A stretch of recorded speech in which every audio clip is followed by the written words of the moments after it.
حضور اکرم صلی اللہ علیہ وسلم کا ارشاد ہے، تمام اعمال کا دار و مدار نیت پر ہے اور ہر عمل کا نتیجہ ہر انسان کو اس کی نیت کے مطابق ہی ملے گا۔ پس جس کی ہجرت دولت و دنیا حاصل کرنے کے لیے ہو یا کسی عورت سے شادی کی غرض ہو، پس اس کی ہجرت انہی چیزوں کے لیے ہوگی جن کے حاصل کرنے کی نیت سے اس نے ہجرت کی ہے۔ ایک شخص حارث بن حشام نامی نے حضور اکرم صلی اللہ علیہ وسلم سے سوال کیا تھا کہ حضور، آپ پر وحی کیسے نازل ہوتی ہے؟ آپ صلی اللہ علیہ وسلم نے فرمایا کہ وحی نازل ہوتے وقت کبھی مجھ کو گھنٹی کی سی آواز محسوس ہوتی ہے اور وحی کی یہ کیفیت مجھ پر بہت شاق گزرتی ہے۔ جب یہ کیفیت ختم ہوتی ہے تو میرے دل و دماغ پر اس فرشتے کے ذریعے نازل شدہ وحی محفوظ ہو جاتی ہے، اور کسی وقت ایسا ہوتا ہے کہ فرشتہ بشکل انسان میرے پاس آتا ہے اور مجھ سے کلام کرتا ہے، بس میں اس کا کہا ہوا یاد رکھ لیتا ہوں۔ حضرت عائشہ رضی اللہ تعالی عنہا کا بیان ہے کہ میں نے سخت کڑاکے کی سردی میں حضور اکرم صلی اللہ علیہ وسلم کو دیکھا ہے کہ آپ صلی اللہ علیہ وسلم پر وحی نازل ہوئی، اور جب اس کا سلسلہ موقوف ہوا تو آپ صلی اللہ علیہ وسلم کی پیشانی پسینے سے شرابور تھی۔ حضور اکرم صلی اللہ علیہ وسلم پر وحی کا ابتدائی دور اچھے سچے پاکیزہ خوابوں سے شروع ہوا۔ آپ خواب میں جو کچھ دیکھتے وہ صبح کی روشنی کی طرح صحیح اور سچا ثابت ہوتا۔ پھر من جانب قدرت آپ تنہائی پسند ہو گئے اور آپ صلی اللہ علیہ وسلم نے غار حرا میں خلوت نشینی اختیار فرمائی اور کئی دن اور رات وہاں مسلسل عبادت اور یاد الہی و ذکر و فکر میں مشغول رہتے، جب تک گھر آنے کو دل نہ چاہتا۔ توشہ ہمراہ لیے ہوئے وہاں رہتے۔ توشہ ختم ہونے پر ہی اہلیہ محترمہ حضرت خدیجہ رضی اللہ تعالی عنہا کے پاس تشریف لاتے اور کچھ توشہ ہمراہ لے کر پھر وہاں جا کر خلوت گزیں ہو جاتے۔ یہی طریقہ جاری رہا یہاں تک کہ آپ پر حق منکشف ہو گیا اور آپ غار حرا ہی میں قیام پذیر تھے کہ اچانک حضرت جبریل علیہ السلام آپ کے پاس حاضر ہوئے اور کہنے لگے کہ اے محمد پڑھو۔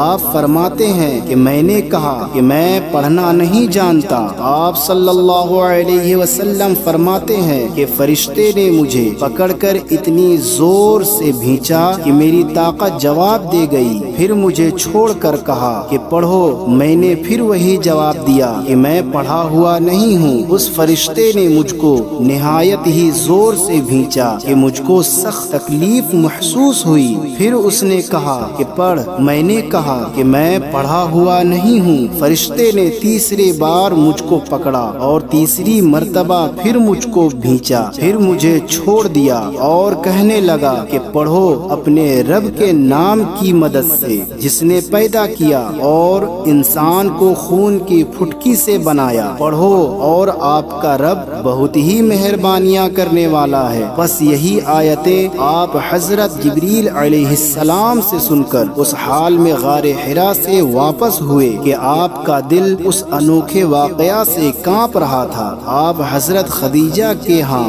تشریف لائے اور فرمایا کہ مجھے کمبل اڑھا دو، مجھے کمبل اڑھا دو۔ لوگوں نے آپ کو کمبل اڑھا دیا۔ جب آپ کا ڈر جاتا رہا تو تو آپ نے اپنی زوجہ محترمہ حضرت خدیجہ رضی اللہ تعالی عنہا کو تفصیل کے ساتھ یہ واقعہ سنایا اور فرمانے لگے کہ مجھ کو اب اپنی جان کا خوف ہو گیا ہے۔ آپ کی اہلیہ محترمہ حضرت خدیجہ رضی اللہ تعالی عنہا نے آپ کی ڈھارس بندھائی اور کہا کہ آپ کا خیال صحیح نہیں ہے، خدا کی قسم آپ کو اللہ کبھی رسوا نہیں کرے گا، آپ تو اخلاق فاضلہ کے مالک ہیں، آپ تو کنبہ پرور ہیں، بے کسوں کا بوجھ اپنے سر پر رکھ لیتے ہیں، مفلسوں کے لیے آپ کماتے ہیں، مہمان نوازی میں آپ بے مثال ہیں اور مشکل وقت میں آپ امر حق کا ساتھ دیتے ہیں۔ ایسے اوصاف حسنہ والا انسان یوں بے وقت ذلت و خواری کی موت نہیں پا سکتا۔ پھر مزید تسلی کے لیے حضرت خدیجہ رضی اللہ تعالی عنہا آپ صلی اللہ علیہ وسلم کو ورقہ بن نوفل کے پاس لے گئیں جو ان کے چچا زاد بھائی تھے اور زمانہ جاہلیت میں نصرانی مذہب اختیار کر چکے تھے اور عبرانی زبان کے کاتب تھے، چنانچہ انجیل کو بھی حسب منشأ خداوندی عبرانی زبان میں لکھا کرتے تھے۔ انجیل سریانی زبان میں نازل ہوئی تھی، پھر اس کا ترجمہ عبرانی زبان میں ہوا، ورقہ اسی کو لکھتے تھے۔ وہ بہت بوڑھے ہو گئے تھے، یہاں تک کہ ان کی بینائی بھی رخصت ہو چکی تھی۔ حضرت خدیجہ رضی اللہ تعالی عنہا نے ان کے سامنے آپ کے حالات بیان کیے اور کہا کہ اے چچا زاد بھائی، اپنے بھتیجے محمد صلی اللہ علیہ وسلم کی زبانی ذرا ان کی کیفیت سن لیجئے۔ وہ بولے کہ بھتیجے، آپ نے جو کچھ دیکھا ہے اس کی تفصیل سناؤ۔ چنانچہ آپ صلی اللہ علیہ وسلم نے از اول تا آخر پورا واقعہ سنایا، جسے سن کر ورقہ بے اختیار ہو کر بول اٹھے کہ یہ تو وہی ناموس معزز رازدان فرشتہ ہے جسے اللہ نے حضرت موسیٰ علیہ السلام پر وحی دے کر بھیجا تھا۔ کاش میں آپ کے اس عہد نبوت کے شروع ہونے پر جوان عمر ہوتا، کاش میں اس وقت تک زندہ رہتا جبکہ آپ کی قوم آپ کو اس شہر سے نکال دے گی۔ رسول کریم صلی اللہ علیہ وسلم نے یہ سن کر تعجب سے پوچھا کہ کیا وہ لوگ مجھ کو نکال دیں گے، حالانکہ میں تو ان میں صادق و امین و مقبول ہوں۔ ورقہ بولا، ہاں یہ سب کچھ سچ ہے، مگر جو شخص بھی آپ کی طرح امر حق لے کر آیا لوگ اس کے دشمن ہو گئے ہیں۔ اگر مجھے آپ کی نبوت کا وہ زمانہ مل جائے تو میں آپ کی پوری مدد کروں گا، مگر ورقہ کچھ دنوں کے بعد انتقال کر گئے۔ پھر کچھ عرصہ تک وحی کی آمد موقوف رہی۔ صحیح بخاری حدیث نمبر 3۔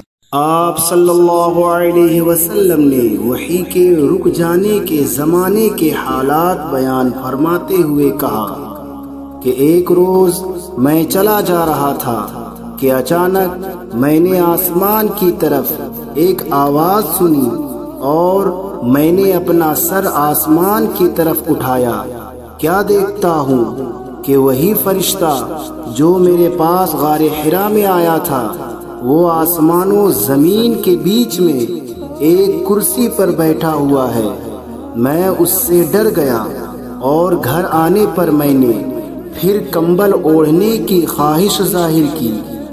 اس وقت اللہ پاک کی طرف سے یہ آیت نازل ہوئی، اے لحاف اوڑھ کر لیٹنے والے، اٹھ کھڑا ہو اور لوگوں کو عذاب الہی سے ڈرا اور اپنے رب کی بڑائی بیان کر اور اپنے کپڑوں کو پاک صاف رکھ اور گندگی سے دور رہ۔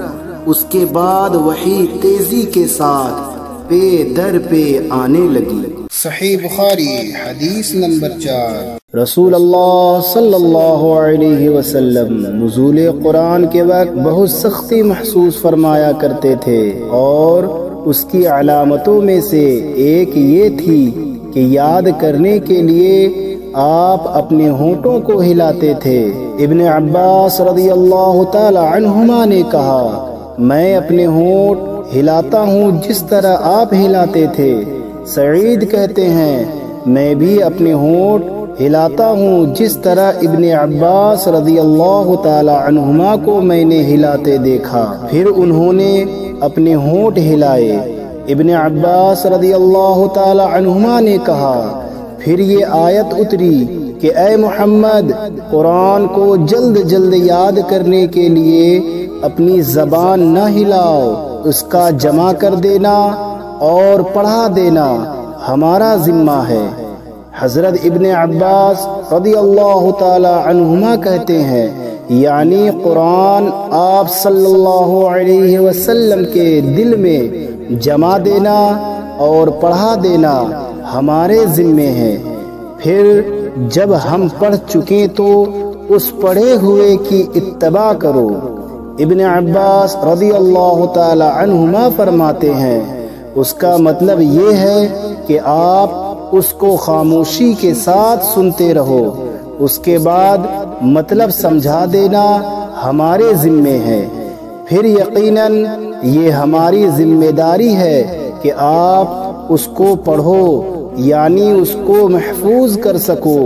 چنانچہ اس کے بعد جب آپ کے پاس حضرت جبرائیل علیہ السلام وحی لے کر آتے تو آپ توجہ سے سنتے، جب وہ چلے جاتے تو رسول اللہ صلی اللہ علیہ وسلم اس وحی کو اسی طرح پڑھتے جس طرح حضرت جبرائیل علیہ السلام نے اسے پڑھا تھا۔ صحیح بخاری حدیث نمبر 5۔ رسول اللہ صلی اللہ علیہ وسلم سب لوگوں سے زیادہ جواد سخی تھے، اور رمضان میں دوسرے اوقات کے مقابلے میں جب جبرائیل علیہ السلام آپ صلی اللہ علیہ وسلم سے ملتے بہت ہی زیادہ جود و کرم فرماتے۔ جبرائیل علیہ السلام رمضان کی ہر رات میں آپ صلی اللہ علیہ وسلم سے ملاقات کرتے اور آپ صلی اللہ علیہ وسلم کے ساتھ قرآن کا دورہ کرتے۔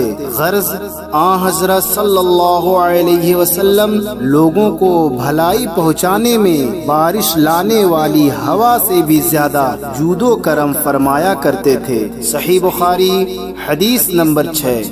ہرقل شاہ روم نے ان کے پاس قریش کے قافلے میں ایک آدمی بلانے کو بھیجا، اور اس وقت یہ لوگ تجارت کے لیے ملک شام گئے ہوئے تھے، اور یہ وہ زمانہ تھا جب رسول اللہ صلی اللہ علیہ وسلم نے قریش اور ابو سفیان سے ایک وقتی عہد کیا ہوا تھا۔ جب ابو سفیان اور دوسرے لوگ ہرقل کے پاس ایلیا پہنچے جہاں ہرقل نے دربار طلب کیا تھا، اس کے گرد روم کے بڑے بڑے لوگ علماء، وزراء، عمراء بیٹھے ہوئے تھے۔ ہرقل نے ان کو اور اپنے ترجمان کو بلوایا، پھر ان سے پوچھا کہ تم میں سے کون شخص مدعی رسالت کا زیادہ قریبی عزیز ہے؟ ابو سفیان کہتے ہیں کہ میں بول اٹھا کہ میں اس کا سب سے زیادہ قریبی رشتہ دار ہوں۔ یہ سن کر ہرقل نے حکم دیا کہ اس کو ابو سفیان کو میرے قریب لا کر بٹھاؤ اور اس کے ساتھیوں کو اس کی پیٹھ کے پیچھے بٹھا دو۔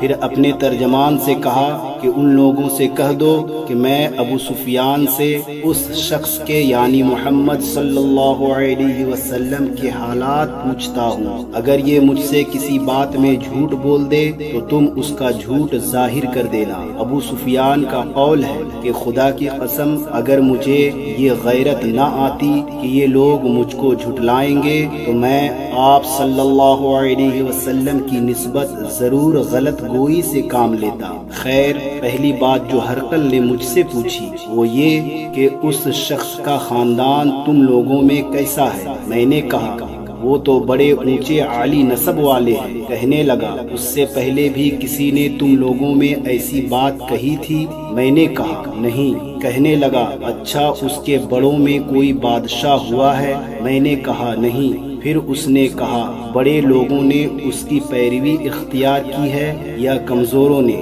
میں نے کہا نہیں، کمزوروں نے۔ پھر کہنے لگا اس کے تابعدار روز بڑھتے جاتے ہیں یا کوئی ساتھی پھر بھی جاتا ہے؟ میں نے کہا نہیں۔ کہنے لگا کیا اپنے اس دعوی نبوت سے پہلے کبھی کسی بھی موقع پر اس نے جھوٹ بولا ہے؟ میں نے کہا نہیں۔ اور اب ہماری اس سے صلح کی ایک مقررہ مدت ٹھہری ہوئی ہے، معلوم نہیں وہ اس میں کیا کرنے والا ہے۔ ابو سفیان کہتے ہیں میں اس بات کے سوا اور کوئی جھوٹ اس گفتگو میں شامل نہ کر سکا۔ ہرقل نے کہا کیا تمہاری اس سے کبھی لڑائی بھی ہوتی ہے؟ ہم نے کہا ہاں۔ بولا پھر تمہاری اور اس کی جنگ کا کیا حال ہوتا ہے؟ میں نے کہا لڑائی ڈول کی طرح ہے، کبھی وہ ہم سے میدان جنگ جیت لیتے ہیں اور کبھی ہم ان سے جیت لیتے ہیں۔ ہرقل نے پوچھا وہ تمہیں کس بات کا حکم دیتا ہے؟ میں نے کہا وہ کہتا ہے کہ صرف ایک اللہ ہی کی عبادت کرو، اس کا کسی کو شریک نہ بناؤ اور اپنے باپ دادا کی شرک کی باتیں چھوڑ دو، اور ہمیں نماز پڑھنے، سچ بولنے، پرہیزگاری اور صلہ رحمی کا حکم دیتا ہے۔ یہ سب سن کر پھر ہرقل نے اپنے ترجمان سے کہا کہ ابو سفیان سے کہہ دے کہ میں نے تم سے اس کا نسب پوچھا تو تم نے کہا کہ وہ ہم میں عالی نسب ہے، اور پیغمبر اپنی قوم میں عالی نسب ہی بھیجے جایا کرتے ہیں۔ میں نے تم سے پوچھا کہ دعویٰ نبوت کی یہ بات تمہارے اندر اس سے پہلے کسی اور نے بھی کہی تھی تو تم نے جواب دیا کہ نہیں۔ تب میں نے اپنے دل میں کہا کہ اگر یہ بات اس سے پہلے کسی نے کہی ہوتی تو میں سمجھتا کہ اس شخص نے بھی اسی بات کی تقلید کی ہے جو پہلے کہی جا چکی ہے۔ میں نے تم سے پوچھا کہ اس کے بڑوں میں کوئی بادشاہ بھی گزرا ہے؟ تم نے کہا نہیں۔ تو میں نے دل میں کہا کہ ان کے بزرگوں میں سے کوئی بادشاہ ہوا ہوگا تو کہہ دوں گا کہ وہ شخص اس بہانہ اپنے آباء و اجداد کی بادشاہت اور ان کا ملک دوبارہ حاصل کرنا چاہتا ہے۔ اور میں نے تم سے پوچھا کہ اس بات کے کہنے یعنی پیغمبری کا دعویٰ کرنے سے پہلے تم نے کبھی اس کو دروغ گوئی کا الزام لگایا ہے؟ تم نے کہا کہ نہیں۔ تو میں نے سمجھ لیا کہ جو شخص آدمیوں کے ساتھ دروغ گوئی سے بچے وہ اللہ کے بارے میں کیسے جھوٹی بات کہہ سکتا ہے۔ اور میں نے تم سے پوچھا کہ بڑے لوگ اس کے پیرو ہوتے ہیں یا کمزور آدمی؟ تم نے کہا کمزوروں نے اس کی اتباع کی ہے۔ تو دراصل یہی لوگ پیغمبروں کے متبعین ہوتے ہیں۔ اور میں نے تم سے پوچھا کہ اس کے ساتھی بڑھ رہے ہیں یا کم ہو رہے ہیں؟ تم نے کہا کہ وہ بڑھ رہے ہیں، اور ایمان کی کیفیت یہی ہوتی ہے حتیٰ کہ وہ کامل ہو جاتا ہے۔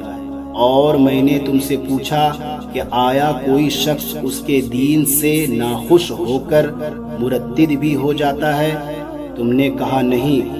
تو ایمان کی خاصیت بھی یہی ہے جن کے دلوں میں اس کی مسرت رچ بس جائے وہ اس سے لوٹا نہیں کرتے۔ اور میں نے تم سے پوچھا کہ آیا وہ کبھی عہد شکنی کرتے ہیں؟ تم نے کہا نہیں۔ پیغمبروں کا یہی حال ہوتا ہے، وہ عہد کی خلاف ورزی نہیں کرتے۔ اور میں نے تم سے کہا کہ وہ تم سے کس چیز کے لیے کہتے ہیں؟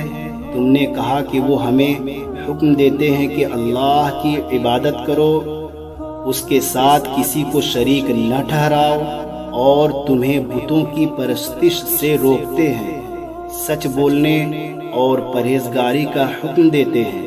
لہٰذا اگر یہ باتیں جو تم کہہ رہے ہو سچ ہیں تو عن قریب وہ اس جگہ کا مالک ہو جائے گا کہ جہاں میرے یہ دونوں پاؤں ہیں۔ مجھے معلوم تھا کہ وہ پیغمبر آنے والا ہے، مگر مجھے یہ معلوم نہیں تھا کہ وہ تمہارے اندر ہوگا۔ اگر میں جانتا کہ اس تک پہنچ سکوں گا تو اس سے ملنے کے لیے ہر تکلیف گوارا کرتا۔ اگر میں اس کے پاس ہوتا تو اس کے پاؤں دھوتا۔ ہرقل نے رسول اللہ صلی اللہ علیہ وسلم کا وہ خط منگایا جو آپ نے دحیہ کلبی رضی اللہ تعالی عنہ کے ذریعے حاکم بصرہ کے پاس بھیجا تھا، اور اس نے وہ ہرقل کے پاس بھیج دیا تھا۔ پھر اس کو پڑھا تو اس میں لکھا تھا اللہ کے نام کے ساتھ جو نہایت مہربان اور رحم والا ہے۔ اللہ کے بندے اور اس کے پیغمبر محمد مصطفیٰ صلی اللہ علیہ وسلم کی طرف سے یہ خط ہے شاہ روم کے لیے۔ اس شخص پر سلام ہو جو ہدایت کی پیروی کرے۔ اس کے بعد میں آپ کے سامنے دعوت اسلام پیش کرتا ہوں۔ اگر آپ اسلام لے آئیں گے تو دین و دنیا میں سلامتی نصیب ہوگی، اللہ آپ کو دوہرا ثواب دے گا، اور اگر آپ میری دعوت سے روگردانی کریں گے تو آپ کی رعایا کا گناہ بھی آپ ہی پر ہوگا۔ اور اے اہل کتاب، ایک ایسی بات پر آ جاؤ جو ہمارے اور تمہارے درمیان یکساں ہے، وہ یہ کہ ہم اللہ کے سوا کسی کی عبادت نہ کریں اور کسی کو اس کا شریک نہ ٹھہرائیں، اور نہ ہم میں سے کوئی کسی کو خدا کے سوا اپنا رب بنائے۔ پھر اگر وہ اہل کتاب اس بات سے منہ پھیر لیں تو مسلمانوں تم ان سے کہہ دو کہ تم مانو یا نہ مانو، ہم تو ایک خدا کی اطاعت گزار ہیں۔ ابو سفیان کہتے ہیں جب ہرقل نے جو کچھ کہنا تھا کہہ دیا اور خط پڑھ کر فارغ ہوا تو اس کے ارد گرد بہت شور و غوغا ہوا، بہت سی آوازیں اٹھیں اور ہمیں باہر نکال دیا گیا۔ تب میں نے اپنے ساتھیوں سے کہا کہ ابو کبشہ کے بیٹے حضرت صلی اللہ علیہ وسلم کا معاملہ تو بہت بڑھ گیا، دیکھو تو اس سے بنی اصغر روم کا بادشاہ بھی ڈرتا ہے۔ مجھے اس وقت سے اس بات کا یقین ہو گیا کہ حضور صلی اللہ علیہ وسلم ان قریب غالب ہو کر رہیں گے، حتیٰ کہ اللہ نے مجھے مسلمان کر دیا۔ راوی کا بیان ہے کہ ابن ناطور ایلیا کا حاکم ہرقل کا مصاحب اور شام کے نصارہ کالاٹ عادری بیان کرتا تھا کہ ہرقل جب ایلیا آیا ایک دن صبح کو پریشان اٹھا تو اس کے درباریوں نے دریافت کیا کہ آج ہم آپ کی حالت بدلی ہوئی پاتے ہیں، کیا وجہ ہے؟ ابن ناطور کا بیان ہے کہ ہرقل نجومی تھا، علم نجوم میں وہ پوری مہارت رکھتا تھا۔ اس نے اپنے ہم نشینوں کو بتایا کہ میں نے آج رات ستاروں پر نظر ڈالی تو دیکھا کہ ختنہ کرنے والوں کا بادشاہ ہمارے ملک پر غالب آ گیا ہے۔ بھلا اس زمانہ میں کون لوگ ختنہ کرتے ہیں؟ انہوں نے کہا کہ یہود کے سوا کوئی ختنہ نہیں کرتا، سو ان کی وجہ سے پریشان نہ ہوں۔ سلطنت کے تمام شہروں میں یہ حکم لکھ بھیجیے کہ وہاں جتنے یہودی ہوں سب قتل کر دیے جائیں۔ وہ لوگ انہی باتوں میں مشغول تھے کہ ہرقل کے پاس ایک آدمی لایا گیا جسے شاہ غسان نے بھیجا تھا۔ اس نے رسول اللہ صلی اللہ علیہ وسلم کے حالات بیان کیے۔ جب ہرقل نے سارے حالات سن لیے تو کہا کہ جا کر دیکھو وہ ختنہ کیے ہوئے ہے یا نہیں۔ انہوں نے اسے دیکھا تو بتلایا کہ وہ ختنہ کیا ہوا ہے۔ ہرقل نے جب اس شخص سے عرب کے بارے میں پوچھا تو اس نے بتلایا کہ وہ ختنہ کرتے ہیں۔ تب ہرقل نے کہا کہ یہ ہی محمد صلی اللہ علیہ وسلم اس امت کے بادشاہ ہیں جو پیدا ہو چکے ہیں۔ پھر اس نے اپنے ایک دوست کو رومیہ خط لکھا اور وہ بھی علم نجوم میں ہرقل کی طرح ماہر تھا۔ پھر وہاں سے ہرقل حمص چلا گیا۔ ابھی حمص سے نکلا نہیں تھا کہ اس کے دوست کا خط اس کے جواب میں آ گیا۔ اس کی رائے بھی حضور صلی اللہ علیہ وسلم کے ظہور کے بارے میں ہرقل کے موافق تھی کہ محمد صلی اللہ علیہ وسلم واقعی پیغمبر ہیں۔ اس کے بعد ہرقل نے روم کے بڑے آدمیوں کو اپنے حمص کے محل میں طلب کیا اور اس کے حکم سے محل کے دروازے بند کر لیے گئے۔ پھر وہ اپنے خاص محل سے باہر آیا اور کہا، اے روم والوں، کیا ہدایت اور کامیابی میں کچھ حصہ تمہارے لیے بھی ہے؟ اگر تم اپنی سلطنت کی بقا چاہتے ہو تو پھر اس نبی صلی اللہ علیہ وسلم کی بیعت کر لو اور مسلمان ہو جاؤ۔ یہ سننا تھا کہ پھر وہ لوگ وحشی گدھوں کی طرح دروازوں کی طرف دوڑے مگر انہیں بند پایا۔ آخر جب ہرقل نے اس بات سے ان کی یہ نفرت دیکھی اور ان کے ایمان لانے سے مایوس ہو گیا تو کہنے لگا کہ ان لوگوں کو میرے پاس لاؤ۔ جب وہ دوبارہ آئے تو اس نے کہا، میں نے جو بات کہی تھی اس سے تمہاری دینی پختگی کی آزمائش مقصود تھی، سو وہ میں نے دیکھ لی۔ تب یہ بات سن کر وہ سب کے سب اس کے سامنے سجدے میں گر پڑے اور اس سے خوش ہو گئے۔ بالآخر ہرقل کی آخری حالت یہی رہی۔ صحیح بخاری حدیث نمبر 7۔